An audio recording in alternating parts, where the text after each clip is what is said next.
ayun ko ano yung solusyon ko sa tumatapos na ito mga orange nyo. So bago shock, so bumili lang tayo mga taksago, pero heavy duty dyan mga boys, heavy duty yan. So bili tayo ng heavy duty plus improvise. Ay, improvise yan. Gawa tayo ng improvise na ano. So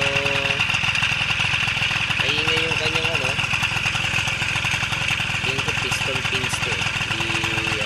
Hindi piston ring.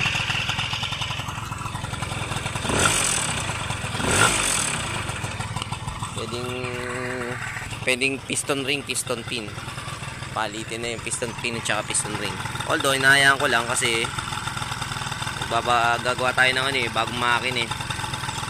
O papalitan natin yung crankcase, etc. O bagong ano. Bali ang ititira ko lang siguro dito carburetor, manifold, tapos yung itong CVT. I-dispose ko dito yung sigunyal at saka yung ano niya, crankcase.